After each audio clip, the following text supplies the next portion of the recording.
जय हिंद बच्चों। कैसे हैं आप सब। आशा करती हूँ सब स्वस्थ और मस्त होंगे और खूब मन लगा के पढ़ाई कर रहे होंगे। बच्चों, आपकी पढ़ाई जारी होगी क्योंकि हम जानते हैं आपका हाफ ईयरली एग्जाम आने वाला है। तो आइए बच्चों, हम आपका जो सेकंड चैप्टर है नागवती वियोग वर्णन, जो मलिक मोहम्मद जायसी द्वारा रचित है, बड़ा ही सुंदर ये कविता छंद और दोहा में है बच्चों। ये इसके पहले हम यहाँ पर देख लेते हैं बच्चों। देखिए यहाँ पर लिखा हुआ है कि जो प्रस्तुत वर्णन है ये पदावत से लिया गया है, जिसके यही पदावत है बच्चों, जिससे जो जायसी जी हैं काफी प्रसिद्ध हुए हैं।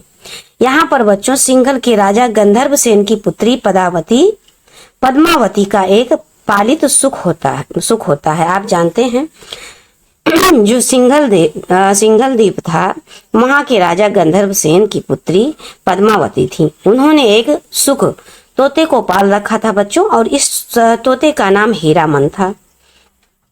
और किसी कारणवश महल से निकला और बहेलिए द्वारा पकड़ा गया। फिर जाकर चित्तौड़ के एक ब्राह्मण द्वारा खरीद लिया गया। ब्राह्मण ने 1 लाख लेकर उसे चित्तौड़ नरेश रत्न सेन के हाथ में सौंप दिया, मतलब उनके हाथ से बेच दिया। और एक दिन उनकी जो रानी नागमती थी बच्चों, उन्होंने उस वाचाल तोते से अपने रूप के विषय में पूछा, अपने सौंदर्य के विषय में पूछा, जिस पर रानी ने अर्थात नागमती रानी ने पद्मावती की प्रशंसा, उसने अर्थात सुख ने बच्चों, हीरामन तोते ने रानी पद्मावती की प्रशंसा करते हुए उनकी अपेक्षा रानी का रूप बहुत घट कर बतला दिया। कहा कि मतलब आप तो उनकी चेरी के समान हैं, उनकी सुंदरता तो ये पूरे विश्व में नहीं समा सकती, आप वहां कहाँ हैं। तो रानी ने तोते को मार डालने का आदेश दे दिया। क्रोध आ गया उनको, और इस पर एक धाय को, मतलब किसी दासी को दिया मारने को, लेकिन उन्होंने राजा के डर से उस धाय ने तोते को छिपा दिया। और जब राजा लौट कर आते हैं तो तोते को ना पाकर अत्यंत क्रोधित होते हैं। अंत में वो हीरामन नाम का जो तोता है उपस्थित किया जाता है।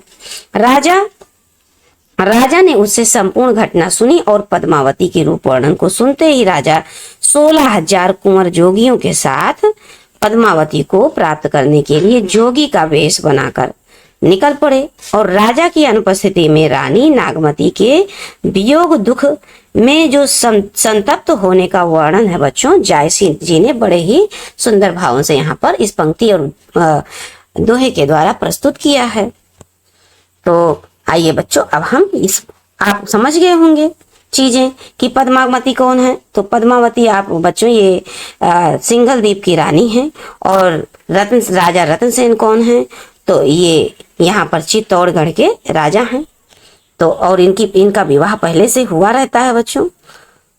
अब ये उन्हीं नागमती का, चूंकि उन्हीं की सुंदरता को देखते हुए वो उनको चले जाते हैं उनके खोज में।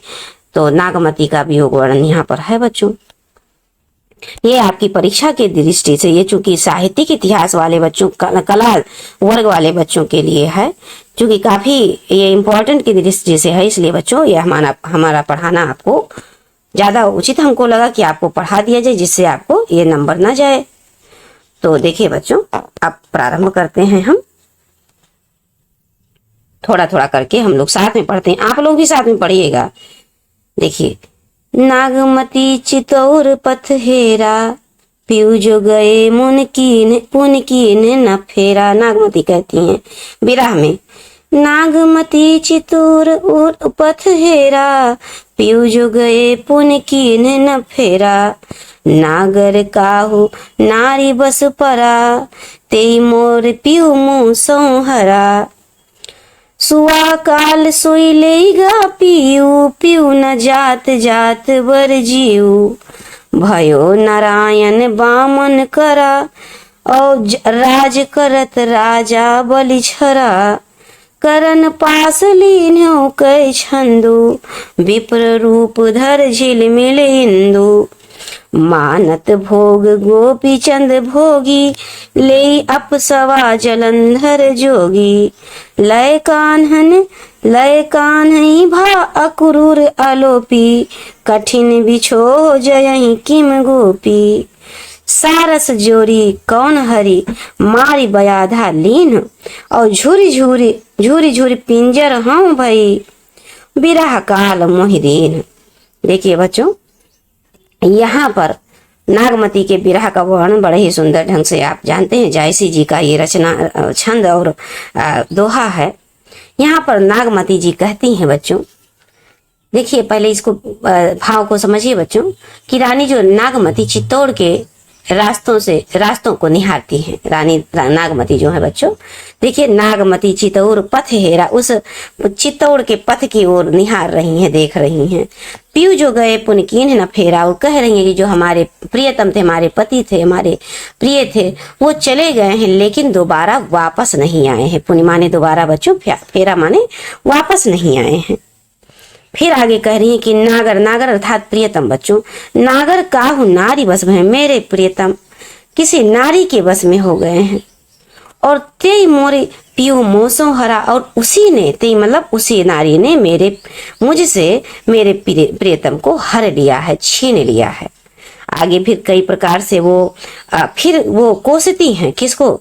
सुख हीरामन तोते को कोसती हुई कहती हैं कि ये जो सुआ है हीरामन, ये मेरे लिए काल बनकर आया और मेरे प्रियतम को लेकर चला गया। देखिए, सुआ काल हुई लेगा पीयू, ये काल बनकर जो आया था सुआ, वो मेरे प्रियतम को पीयू को ले गया।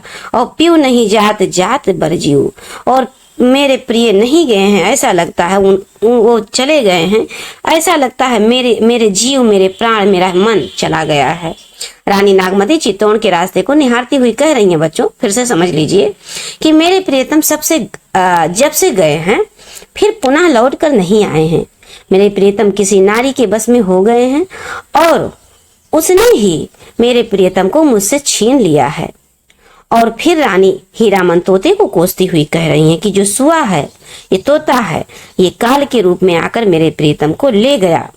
ऐसा लगता है कि मेरे प्रियतम के साथ मेरा प्राण, मेरा मन, मेरा हृदय भी, मेरा जी भी चला गया है। फिर आगे देखिए बच्चों, रानी क्या कहती हैं। भयो नारायण बामन का, अब देखिए कई प्रकार के उदाहरण देती हुई कह रही हैं बच्चों, ध्यान से सुनिएगा, इसको समझिएगा। भयो नारायण बामन करा, राज करत राजा बलिहरा। जो श्री नारायण है, श्री हरि है, प्रभु हैं, ईश्वर है, जो वो क्या किए, नारायण थे जो, वो बामन का रूप धारण कर लिए। क्या? बामन का रूप धारण कर लिए। और उसके बाद में जो राजा बलि थे, जो राज कर रहे थे, उनसे छल अर्थात छल करके क्या कर लिया, जो राज करत रहे उनसे उनके राज को छल करके हर लिया, ले लिया। उसी प्रकार फिर आगे उदाहरण दे रही हैं बच्चों कि करण पास लीनो कै छंदो, विप्र रूप धरे झिलमिल इंदु। जो महाभारत में जो कर्ण है बच्चों, द्रौपदी के जो देवर हैं, जेठ लग रहे हैं, जो मतलब कर्ण है, जो 5 पुत्रों में, 5 पांडवों में अलग एक जो भाई होते हैं सबसे बड़े, वो कर्ण होते हैं। उनका जो पास अर्थात बच्चों जो कवच होता है, जो हृदय में हमेशा वो पहने रहते हैं, अगर वो पहने रहते तो उनको कभी कोई मार नहीं सकता था। तो उनको क्या किए, छंदु अर्थात छल से, जिस प्रकार से कह रही उदाहरण देती हूँ कि जिस प्रकार से कर्ण से उनके कवच को क्या कहते हैं, छल के माध्यम से छीन लिया। किसने? विप्र रूप, ब्राह्मण रूप, विप्र माने बच्चों ब्राह्मण रूप धर कर किसने, झिलमिल इंदु अर्थात इंद्र देवता। जिस प्रकार इंद्र देवता ने कर्ण के पास अर्थात कवच को छल करके ब्राह्मण का रूप धरकर छीन लिया था, उसी प्रकार से ये सुआ तोता मेरे पति को हर ले गया, मेरे प्रियतम को हर ले गया है। आगे फिर कहती हैं, दूसरा एक उदाहरण और दे रही हैं बच्चों कि मानत भोग गोपी चंद भोगी, ले अप्सवा जलंधर जोगी। फिर आगे कहते हैं कि अप्सवा माने बच्चों लेकर चला गया जलंधर जोगी। किसको? जो मानत भोग रहे थे। कौन? गोपीचंद राजा जो एक प्रकार से भोग रहे थे, उसको जलंधर नाम का जोगी लेके, अप्सवा मतलब लेके भाग गया, लेके चला गया उनको, मतलब उनको जोगी बना दिया और अपना हर लिया। जिस प्रकार से फिर आगे कह रही हैं बच्चों, देखिए फिर से समझ लीजिए आप, जिस प्रकार गोपीचंद राजा अपने राज्य में सुख भोग रहे थे, ऐसा आराम कर रहे थे, प्रजा के साथ सुखी थे, जिसे उसे जालंधर नाम के एक जोगी छल से लेकर चला जाता है। फिर आगे कह रहे हैं बच्चों, जिस प्रकार फिर एक और उदाहरण दे रहे हैं कि लय कान्ह निभा अक्रूर अलोपी कठिन बिछोह जयहि किम गोपी। कह रहे हैं कि जिस प्रकार से श्री कृष्ण को अक्रूर लेके, मतलब आलोपी बच्चों, आलोपी का अर्थ होता है कि जो अक्रूर जी हैं ये गरुड़ के अवतार थे। तो वही कह रही हैं गोपियां, मतलब ये नागमती कह रही हैं कि जिस प्रकार से श्री कृष्ण को अक्रूर आलोपी होके अर्थात गरुड़ के अवतार लेके चले जाते हैं और क्या कहते हैं तो लेके चले गए थे, और ये कठिन बिछो उन गोपियों से कैसे सहन करती। वो जो गोपियां थी ब्रज में, वो ये कठिन बिछो श्री कृष्ण का कैसे सहन करती, ये कह रही हैं बच्चों क्या कहते हैं रानी नागमती। और बच्चों अब ये देखिए दोहा के माध्यम से क्या कह रही हैं, सारस जोरी कौन हरी मारी बयाधा लीन झूर झूर पीजर हूँ भई और बिरह काल मोहिदीन। अब यहाँ पर देखिए बच्चों क्या कह रही हैं रानी नागमती, इसका व्याख्या समझिए बच्चों, बड़ा ही सुंदर है। जिस प्रकार बहेलिया बच्चों, बहेलिया सारस के एक जोड़ी को मार देता है। क्या कह रही हैं कि जिस प्रकार बहेलिया सारस के एक जोड़ी को मार देता है तो दूसरा भी अपने आप प्राण को त्याग देता है। उसी प्रकार कहती हैं आगे नागमती, तो उसी प्रकार मैं भी सूख सूख कर पिंजर अर्थात कंकाल हो रही हूं, मेरे अस्थि ही शेष बचे हैं। और ऐसा बिरह काल ने जो हमको सुआ दे दिया, ये बिरह काल जो है वो कबूतर ने, वो मतलब तोता ने, सुआ ने, हीरामन ने हमको दिया है। फिर आगे देखिए बच्चों, अब नेक्स्ट पंक्ति को हम लोग देखते हैं।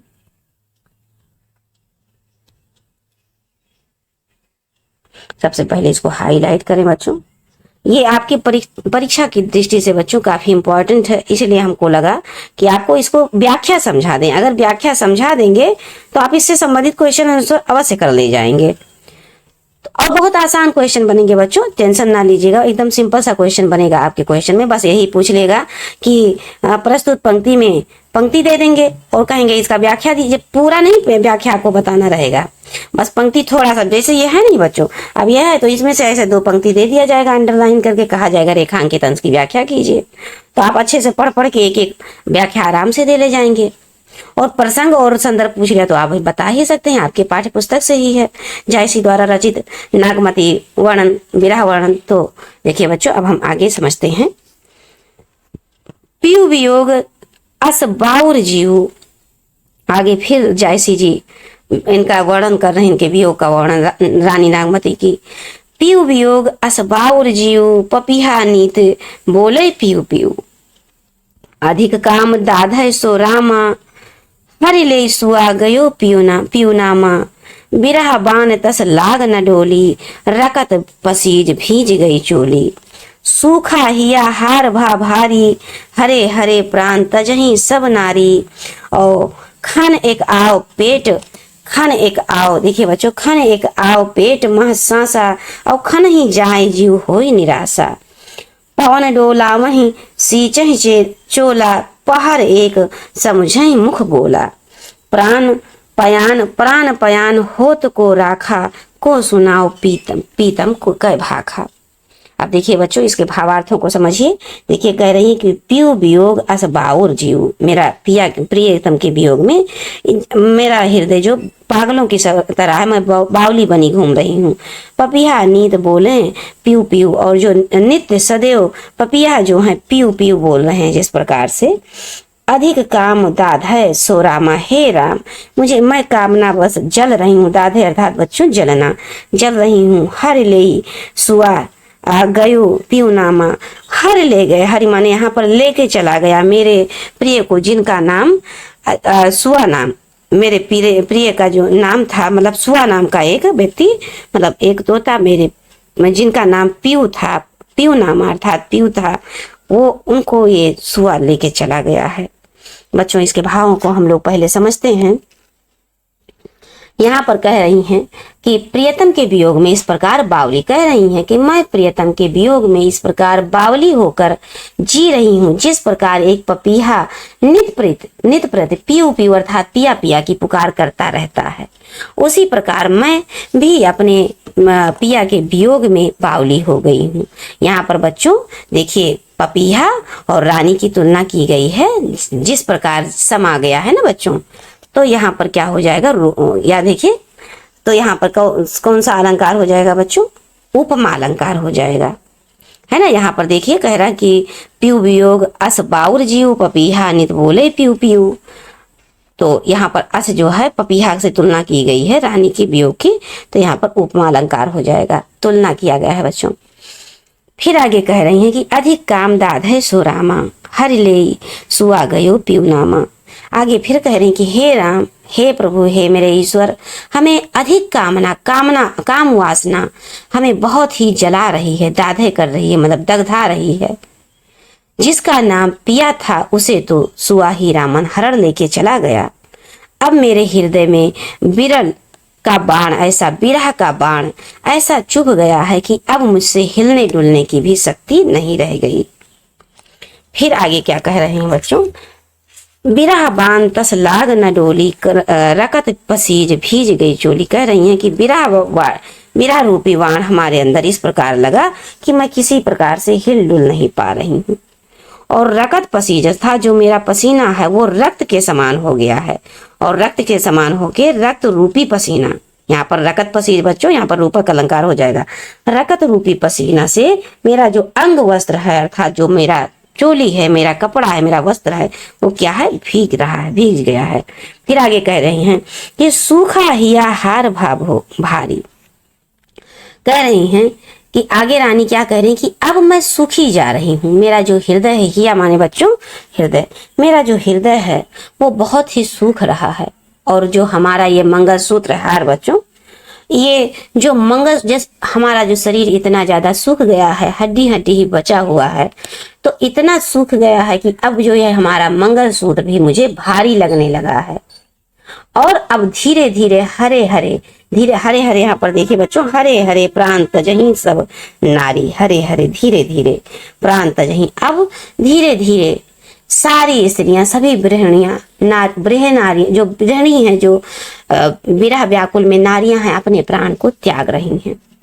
फिर आगे कह रहे हैं कि खन एक आओ पेट मह सासा खन ही जाए जीव होई निराशा। अब यहाँ पर बच्चों देखिए आगे रानी कह रही हैं कि अपनी विरह व्यथा का वर्णन करती हुई कह रही हैं कि एक क्षण तो ऐसा लगता है जैसे जो हमारी सांस है हमारे पेट में आ गई है, और फिर दूसरे क्षण ऐसा प्रतीत होता है कि जो हमारी सांस है धीरे धीरे जा रही है, निकल रही है, ऐसा लगता है मेरी प्राण अभी जा रही है।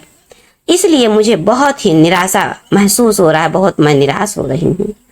आगे फिर रानी जी कह रही हैं देखिए बच्चों कि पवन डोला वही सींचहि चोला पहाड़ एक समझे मुख बोला, प्राण पयान होत को राखा को सुनाओ प्रीतम के भाखा। कह रही हैं कि आगे रानी कह रहे हैं कि जो हमारी सखियां हैं, हमारी दासियां हैं, वो हमें पंखा अर्थात डोला रही हैं, पंखा चला रही, हिला रही हैं, हमें बयार कर रही हैं, हवा दे रही हैं, वायु दे रही हैं, और हमारे ऊपर जल का छिड़काव कर रही हैं, हमको थोड़ा जल पिला भी रही हैं, जिससे जो मुझे थोड़ा ठंडक महसूस हो के हमको थोड़ा सा ठंडक पहुंचा रही हैं। फिर आगे क्या कह रही हैं बच्चों कि प्राण पयान होत को राखा को सुनाओ प्रीतम के भाखा। बड़ा ही सुंदर है वर्णन यहाँ पर। और जो हमारे द्वारा बोले गए शब्द हैं, यहाँ पर देखिए बच्चों, पहाड़ एक समझे मुख बोला, पहले इसको समझ लेते हैं। और जो हमारे द्वारा जो रानी बोलती हैं इतनी कमजोर हो गई हैं कि जब वो बोलती हैं तो बहुत ही धीरे, बहुत ही रुक रुक के बोलती हैं कि एक पहर लग जाता है दासियों को उनके बातों को समझने में। फिर आगे कह रही हैं बच्चों कि मेरे प्राण पयान, पयान माने बच्चों यहाँ होता है ये तद्भव हो गया, और इसका अर्थ होता है प्रस्थान। प्रस्थान का अर्थ होता है बच्चों ये तत्सम रूप हो गया पयान का। तो आगे कह रही हैं कि मेरे प्राण जो अब क्या कर रहे हैं, प्रस्थान कर रहे हैं, अर्थात निकल रहे हैं। अब कौन इसकी रक्षा करेगा, कौन राखा अर्थात रक्षा करेगा। फिर आगे कह रही हैं कि अब मेरे प्रियतम की जो बोली है, जो आवाज है, जो वचन है, वो मुझे अब कौन सुनाएगा। समझ रहे हैं बच्चों, इस पंक्ति को हमें पूरा विश्वास है कि आपको बातें समझ में आ रही होंगी। अब देखिए बच्चों, इस दोहे को भी हम लोग समझ लेते हैं। आहि जो मारे बिरह के आग उठे तेहि लाग, हंस जो हरा शरीर महा पांख जरा गा भाग। देखिए बच्चों, अब इसके इस दोहे के भाव को समझिए। दोहा की पहचान आप कैसे करेंगे बच्चों, ये भी एक इम्पोर्टेंट बात प्रश्नों में से आता है कि आप दोहा का आप कैसे समझ पाएंगे कि ये दोहा है। तो देखिए बच्चों, ये जो लागी और भाग देख रहे हैं ना, देखिए यहाँ पर लिख दे रहे हैं हम लागी। अब यहाँ पर देखिए बच्चों, गुरु और लघु, आपको अंतिम में गुरु और लघु, और फिर देखिए बच्चों ये भाग देख रहे हैं, यहाँ पर भी मैच कीजिए, यहाँ पर भी गुरु और लघु का संयोग है कि नहीं है। तो बच्चों आप सबसे पहले तो पहचान कीजिएगा कि अंत में जो है तुक जरूर बैठेगा, तुक। लागी भागी ये मतलब तुक बैठेगा। और दूसरी बात ये रहेगी बच्चों कि जो तुक भी बैठेगा तो उस जो अंतिम वर्ण का जो पहला अक्षर रहेगा गुरु रहेगा, और दूसरा अक्षर रहेगा बच्चों वो लघु का रहेगा। ये गुरु और लघु का ये चिन्ह है बच्चों, ये आप समझ रहे होंगे क्योंकि आप हिंदी के साहित्य के छात्र हो, आपको बहुत अच्छे से चीजें ये सब समझ में आ रही होंगी। और बच्चों ये पद का चैप्टर जैसे ही समाप्त होगा, हम आपको ये जो हिंदी साहित्य है इसमें जो आपका व्याकरण हो गया, संस्कृत का व्याकरण हो गया, हिंदी व्याकरण हो गया, इसको हम बहुत डिटेल से आपको समझाएंगे। आपको फाइनल टर्म एग्जाम में एकदम एक भी क्वेश्चन नहीं छूटेगा और बहुत अच्छे ढंग से आप पूरी के पूरी चीजों को कर पाएंगे। दोहा, सोठा और जितने सारे अलंकार हैं आप में, यमक, अनुप्रास, रूपक और जो भी जितना भी है बच्चों, संस्कृत के अनुवाद, ये सब हम डिटेल आपको समझाएंगे। तो देखिए बच्चों, अब हम इस दोहा का भावार्थ समझ लेते हैं। यहाँ पर कह रही हैं कि आहि जो, कह रहे हैं आहि जो मारे बिरह के आग उठे तेहि लाग, और हंस जो हरा रहा शरीर मह पांख जरा गा भागी।